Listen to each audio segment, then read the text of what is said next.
We are inside of Power Flowers. At ito po ay gusto ko ito pong flowers na ito. Ito po ay tawag ito ay Pretty Pink Pretty Flora. Pink naman niya. Ito naman po yung kanyang The Blossom Bride Pretty Flora. Yeah. Ang ganda. Maganda po ito sa labas. Yan. Ang ganda ng flower niya. Very rare po itong ganitong klaseng mga flower.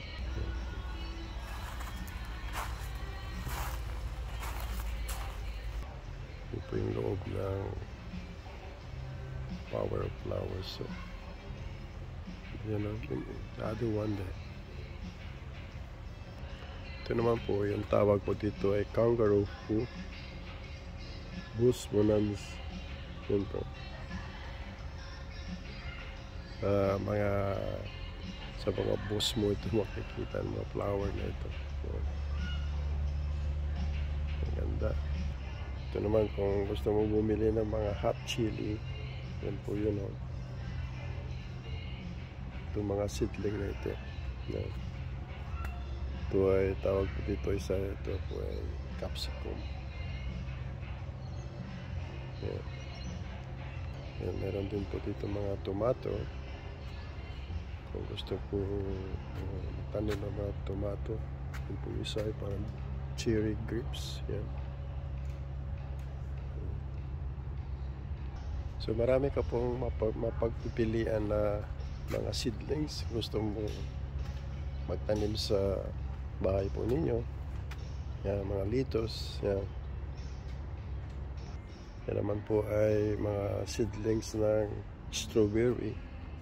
Yan. Kung medyo mayroon kang malaki-laking backyard, pwede mo bumili ng ganito.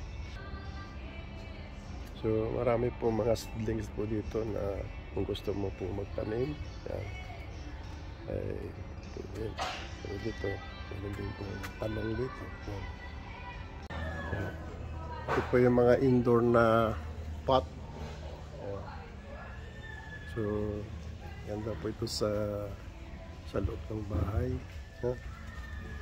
Yan. Ganda. So, nandito po lahat. Kung gusto mo maglalagay ng mga landscaping sa loob ng inyong property, you can buy anything including a nice pot. Ito. Yeah. So mga yun, ito very popular po ito. Yeah. Mabilis dumami po yun.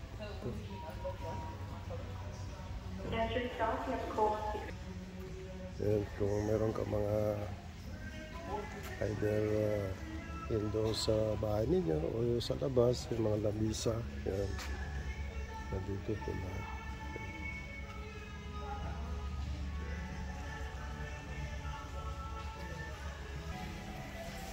Yan. Ito yung mga antique na mga pot. Yan. Ito naman ay fountain. Gusto po ninyo na maglagay ng mga ganitong fountain. Yan. Yan. Nandito na po yun. Usapin mo lang yung management po dito. Kung gusto mo palagay ng mga ganito. Yan. So, ganda po. Indoor. Yan. Meron din po mga ganito po yung mga bata sa bahay nila, sa loob ng bahay nila. Wow. Ito.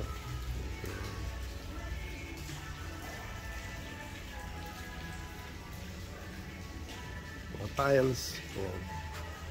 So, pwede po kayo mag-order po dito. And si Mrs. is still looking around. Looking for something. Okay. Bye-bye. See you. Ito. Maganda po ito sa labas or sa bahay. Yan. Gusto mo ng mga seeds, magtatanim, yan. Si Mrs. naghahanap na naman itatanim doon sa backyard namin. Yan. Ma'am.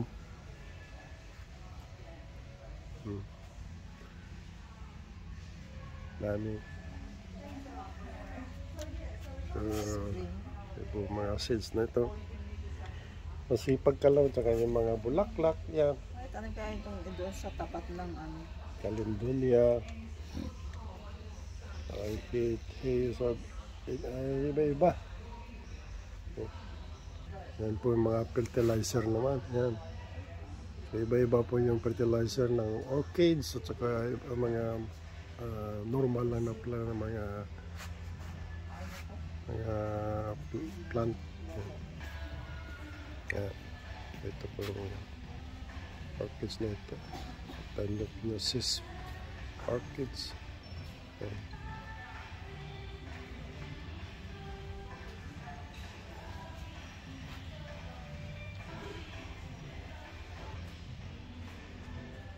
Thank you for watching. Sana nagustuhan po ninyo aking bagong content tungkol sa mga plant.